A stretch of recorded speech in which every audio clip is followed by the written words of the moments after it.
ใดโศกใดในโลกาขอวอนเทวามาดลบันดาลความทุกข์ความโศกอย่าได้พบผ่านขอจงประทานแต่ความสุขสันต์มีฮักก็ขอให้ฮักมันมีสุขแล้วนั้นสุขไปชั่วนิรันดร์ถ้าหากมีทุกข์ก็ขอให้ทุกข์หายพลันนับแต่วันนี้นั้นเริ่มเป็นวันที่โชคดีทุกคนจงมีราศีดีงามหายโรคโศกาสิ้นความระคีอายุวันนังพลังสุขีสุขสำริดี Happy New Year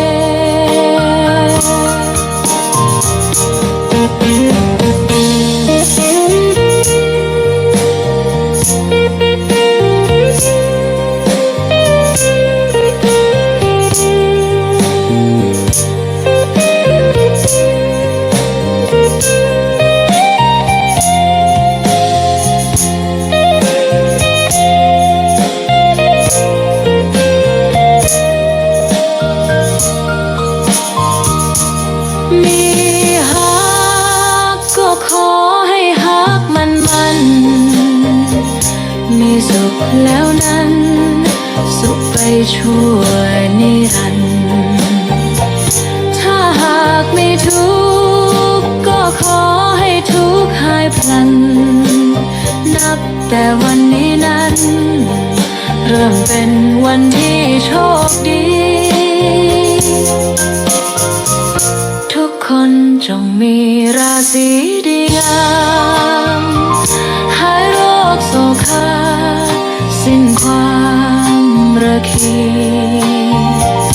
อายุวันนังพลังสุขีสุขสำริดี Happy New Year Happy New Year Happy New Year Happy New Year Happy New Year Happy New Year Happy New Year to everybody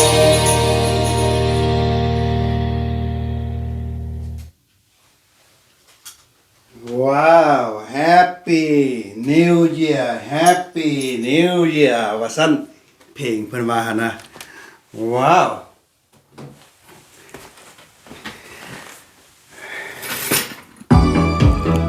Oh something is not right there They want to continue sing Christmas เพลงอยากร้องเพลงต่อไปเป็นเพลงคริสต์มาส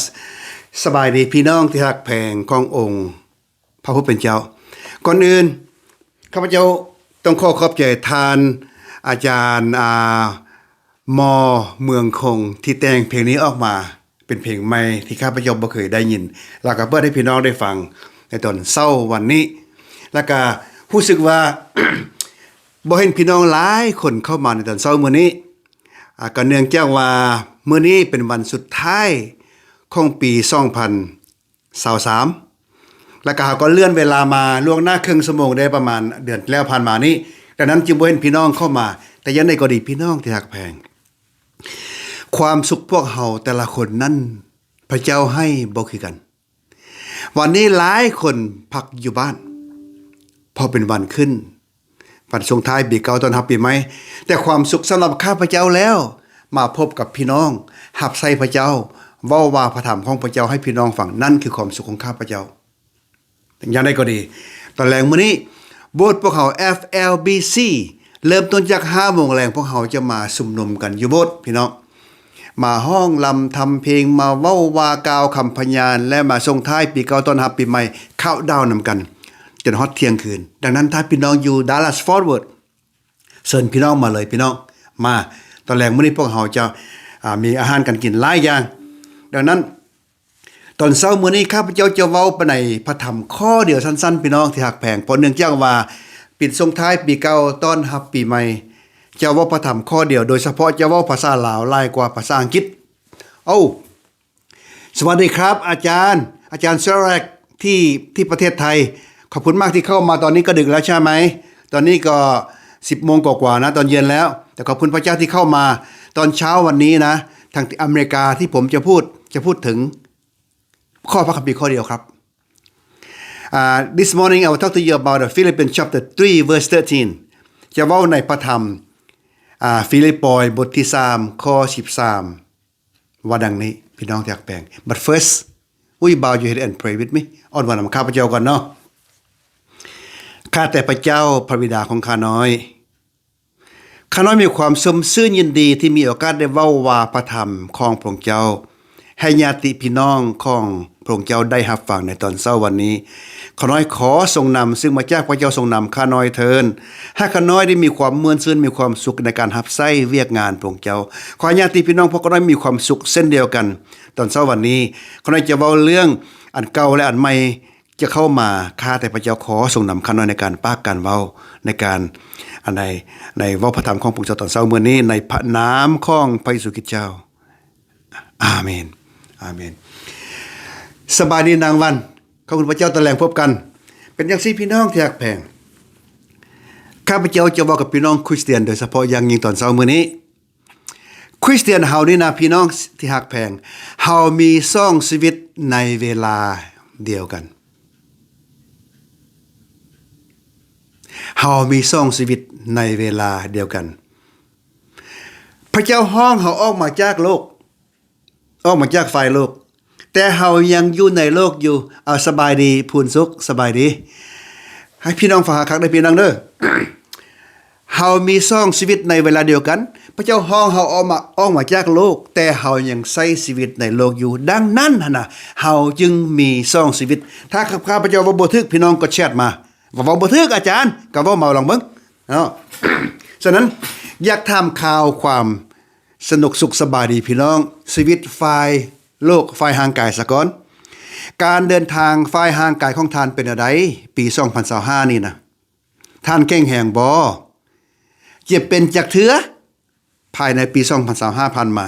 เข้าโรงหมอจากเถือพี่น้องเอ้ยและขอบคุณพระเจ้าบ่ที่เจ็บเป็นก็มียากินมียาปัวเข้าโรงหมอก็บ่ตายและมีเงินจ่ายครอบครัวก็เบิ่งแยงอันนั้นข้าพเจ้าเห็นว่าเป็นการขอบคุณพระเจ้าเพราะหลายคนเวลาเจ็บบ่มียากินหลายคนเวลาป่วยเข้าโรงหมอบ่ได้เพราะบ่มีเงินหลายคนครอบครัวบ่ได้เบิ่งแยงดังนั้นน่ะเฮามีหมดทุกอย่างพี่น้องเฮาเจ็บไข้เฮามียากินเฮาหนักกว่านั้นเฮาเข้าโรงหมอนะเฮามีเงินจ่ายท่านหมอปัวเฮาและครอบครัวก็เบิ่งแยงเฮาจึงขอบคุณพระเจ้าพี่น้องจากแปลงอันนั้นแม่นชีวิตฝ่ายในโลกนี้การงานพี่น้องเด้ ขอโทษ โอ้ยต้องกินกาแฟก่อนนะพี่น้องเด้อเพราะว่าเดี๋ยวนี้มันเย็นๆจังน้อยว้าวกาแฟเข้ามาเย็นชีวิตพี่น้องการไปเฮ็ดหลายเหตุการณ์ได้เป็นจังไดถูกต้องปองดองกับหมู่กับครูอยู่บ่บ่อนเฮ็ดหลายเหตุการณ์น่ะเป็นพยานฝ่ายพระเจ้าอยู่บ่เวลาไปการนั่นน่ะไปโรงเรียนเด้เป็นจังไดพี่น้องเรียนหนังสือดีอยู่บ่เป็นนักเรียนดีอยู่บ่แสดงตนเองเป็นคริสเตียนอยู่บ่เวลาไปโรงเรียนอันนั้นสำหรับชีวิตฝ่ายห่างกายแต่บัดนี้อยากถามข่าวชีวิตฝ่ายจิตวิญญาณของพี่น้องชีวิตจิตวิญญาณพี่น้องเด้เป็นแนวใดไปโบสถ์ก็ถูกต้องปองดองกับหมู่กับครูอยู่บ่เข้าเว้าคืนชีวิตฝ่ายจิตวิญญาณพี่น้องหั่นนะปี2025ผ่านมาตั้งแต่ต้นปีฮอดท้ายปีนะไปโบสถ์ก็ถูกต้องปองดองกับหมู่อยู่บ่เวลากินข้าวกินน้ำก็เฮ็ดกินไปสู่หมู่กินอยู่บ่หรือว่าเอาไปถ้วยเดียวแต่กลับบ้าน3ถ้วยพี่น้องฉะนั้นนั่นเด้ปีกายนี่นะคาดบ่จักเถือพี่น้องและการถวายเด้ได้ถวายตามมาตรฐานตามพระคัมภีร์สอนอยู่บ่ เมื่อเวลาฟังอาจารย์เทศนา ถ้าพี่น้องไปบท52เทื่อพี่น้องก็ได้ฟัง52บทแล้วปฏิบัติได้อยู่บ่ครึ่งหนึ่งโอ้สบายดีนางภาคสบายดีครับใจที่เข้ามากำลังเว้าถึงว่าของปิกชีวิตสองฝ่ายโลกและฝ่ายจิตวิญญาณนะฝ่ายจิตวิญญาณจะเว้าต่อไปว่าอาจารย์เทศ52เทื่อหั่นน่ะได้ปฏิบัติฮอดครึ่งหนึงอยู่บ่52เทื่อหักเอาครึ่งหนึงเหลือเท่าใดก็พี่น้อง26แม่นบ่พี่น้องปฏิบัติได้26อย่างอยู่บ่ล่ะหรือว่าพี่น้องปฏิบัติได้52อย่างขอบคุณพระเจ้าถ้าพี่น้องเฮ็ดได้สำนั้นหรือว่ามีบางเทื่อโอ้ยไปโบสถ์ก็ฟังแล้วก็แล้วไปซื่อๆดังนั้นน่ะปี2025พี่น้องเป็นแบบนั้นบ่และอ่านพระคัมภีร์ข้อธรรมก่อนเมื่อปีหั่นน่ะอ่านพระคัมภีร์จักเทื่อง้อแท้ๆเด้พี่น้องเมื่อปีหั่นน่ะอ่านพระคัมภีร์จักเทื่อโอเคมีบางคนบอกว่าอุ้ยอ่านซุมื้ออาจารย์ขอบคุณพระเจ้าอ่านทุกอาทิตย์ขอบคุณพระเจ้าอ่านทุกเดือนขอบคุณพระเจ้าแต่อาจจะมีบางคนเมื่อปีบ่อ่านพระคัมภีร์จักเทื่อดังนั้นหั่นน่ะสรุปแล้วหั่นน่ะการเดินทางฝ่ายจิตวิญญาณเฮานี้ยังไกลยากพระเจ้าไดดังนั้นน่ะถ้ายังไกลแต่เฮามักจะเว้าว่าโอ้ยคอยเป็นคอยไปอาจารย์เอ้ยว่าซั่นเอาอ่านทุกมื้อขอบคุณพระเจ้าเด้อเพิ่นสุข อ่านทุกมื้อแต่มีบางคนบอกว่าคอยเป็นคอยไปพี่น้องเอ้ยเฮาคอยมาหลายปียามนั้นคอยเป็นคอยไปเพิ่นย่างไปหน้าแล้วเฮาบ่ย่างจักเทื่อนะเฮาอยู่บ่อนเก่านี่ปฏิบ่ทันเพิ่นไหนพี่น้องดังนั้นนั่นล่ะมีบางเทื่อนะปี2026เฮาจะต้องเปลี่ยนแปลงใหม่แล้วพี่น้องที่ฮักแพงพระธรรมฟิลิปปอยบท3ข้อ13ได้ว่าดังนี้พี่น้องทั้งหลายเอ๋ยอาจารย์ปโลว่าเอ้ยว่าม่วนๆเนาะพี่น้องทั้งหลายเอ๋ยเพิ่นเว้าว่าเฮาบ่ถือว่าเฮาได้รับแล้วแต่เฮาเฮ็ดอย่างหนึ่งคือลืมสิ่งเหล่านั้นที่ผ่านพ้นไปแล้วเสียและน้อมตัวออกไปหาสิ่งทั้งหลายที่อยู่เบื้องหน้าอันนี้แม่นคำเว้าของท่านอาจารย์ปโลอยู่ในฟิลิปปอยบท3ข้อ13ข้าพเจ้าขอแปลคำเว้าของท่านอาจารย์ปโลว่าดังนี้โปโลเองบ่ได้คิดว่าเพิ่นเองถึงที่สำเร็จแล้วหรือเป็นผู้นำฝ่ายจิตวิญญาณที่สำเร็จแล้วซึ่งแปลว่าเพิ่นควรเพิ่นเข้าใจว่าข้าพเจ้านี่ควรจะฮู้หลายกว่านี้ควรจะเฮ็ดได้หลายกว่านี้ด้วยเหตุนี้แหละเพิ่นจึงลืมสิ่งเก่าๆผ่านมาแล้วตั้งใจในความรอดพ้นที่อยู่ข้างหน้าอันมีความหมายว่าจะเสือจะติดตามและประกาศข่าวประเสริฐของพระเจ้าแห่งความรอดพ้นนั้นน่ะจนถึงวันสุดท้ายที่เพิ่นไปอยู่กับพระเจ้าอันนี้มันคำเว้าของอาจารย์ปโลและข้าพเจ้าแปลมาให้ท่านฟังเพิ่นแปลไว้ดังนั้นฉะนั้นปี2025นะพี่น้องบ่หมายความว่าเฮาเฮ็ดสำเร็จแล้วบ่หมายความว่าเฮาความจริงแล้วพี่น้องอาจารย์ปโลเพิ่นว่าเพิ่นสมควรจะฮู้หลายกว่านี้หั่นน่ะแต่เพิ่นบ่ฮู้หลายกว่านี้สมควรจะเฮ็ดหลายกว่านี้เพิ่นก็บ่เฮ็ดหลายกว่านี้และเฮาเด้พี่น้องเฮาสมควรจะฮู้หลายกว่านี้บ่แม่นบ่เพราะเฮามาบดบ่คาดเด้เฮาเป็นคริสเตียนมาหลายปีแล้วแต่พวกเป็นคริสเตียนเมื่อวานนี้เมื่อก่อนหรือเดือนแล้วนี้ก็จะฮู้หลายกว่าเฮาพี่น้องที่ฮักแพงดังนั้นแหละอาจารย์ปโลจึงเว้าว่าสมควรจะฮู้หลายกว่านี้บ่หมายความว่าสำเร็จจึงโน้มตัวไปข้างหน้าลืมอันเบื้องหลังพี่น้องที่ฮักแพงโอ้ยพี่น้องเอ้ยฉะนั้นน่ะการลืมเบื้องหลังนี้มันบางอย่างพวกเฮาลืมบ่ได้แม่นบ่พี่น้องแต่ถ้าว่าเฮาลืมบ่ได้นะพี่น้องอันเบื้องหลังมันทวงดึงเฮาได้อันเบื้องหลังมันจองเฮาไว้ได้ไปบ่ได้ไปหน้าพี่น้องที่ฮักแพงถ้าเฮาบ่ลืมทางหลังนี่เฮาไปหน้าบ่ได้ดังนั้นแหละอาจารย์ปโลจึงเว้าว่าเพิ่นบ่ถึงที่สำเร็จแล้วข้าพเจ้าจึงถามข่าวชีวิตฝ่ายร่างกายพี่น้องเมื่อเริ่มต้นและถามข่าวชีวิตฝ่ายจิตวิญญาณพี่น้องไปฮอดไสแล้วพี่น้องที่ฮักแพงถ้าไปฮอดไสแล้วก็ตามพี่น้องอย่าสุหยุดอยู่บนหันเด้อให้พี่น้องเดินทางต่อไปเล็งขึ้นน้อยหนึ่งแดพี่น้องปี2026นี่นะยิสุซ่าคือปีกายเพราะปีกายนี่มีบางอย่างเฮาก็พลาดได้พี่น้องที่ฮักแพงพี่น้องเอ้ยปีกายนี้มาบดบ่ทันจักเทื่อหรือว่านอนลืมตื่นจากเทื่อหรือว่าขี้ค้านจากเทื่อพี่น้องอันนั้นแหละมารซาตานมันกำลังเฮ็ดเวียกให้พี่น้องขี้ค้านให้พี่น้องมาบ่ทันให้พี่น้องมาแล้วก็บ่อยากฟังมาแล้วบ่แฮปปี้อันนั้นแม่นแผนการของมารซาตานทั้งหมดที่ต่อสู้ในความคิดของท่านทั้งหลาย ดังนั้นพี่น้องที่ฮักแพงปี2026นี่นะให้พวกเขาตั้งใจใหม่ซะพี่น้องอาจารย์ปโลบอกว่าลืมสิ่งเก่าๆและโน้มตัวไปข้างหน้าซึ่งหมายความว่าโอเคข้าพเจ้าผิดมาแล้วก็ตามลืมมันไปพอเห็นอย่างบ่ไรทางล่างผ่านมานะแต่ว่าปีหน้านี้จะตั้งใจใหม่อันนี้คือความหมายของอาจารย์โปโลที่ว่าในตอนเช้าวันนี้ My brothers my sisters for some of you who don't speak loud let me summarize to you like this so that as a Christian you know we are having two lives in one well God call us out of the world but we still spend daytime you know out in the world here so that talking about a physical way you know talking about physical way so how are you doing in physical way are you doing all right are you suffer with your sickness but thank God even we sick we still have medicine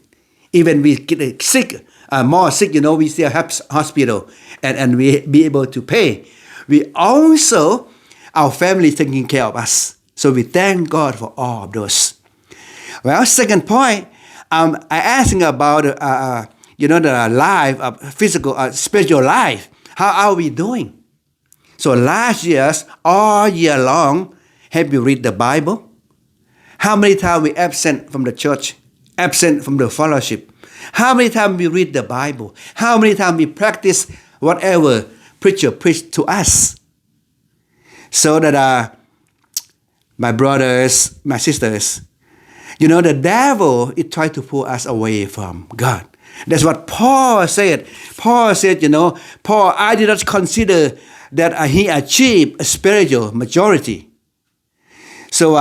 what he mean you know he was lacking of something what about us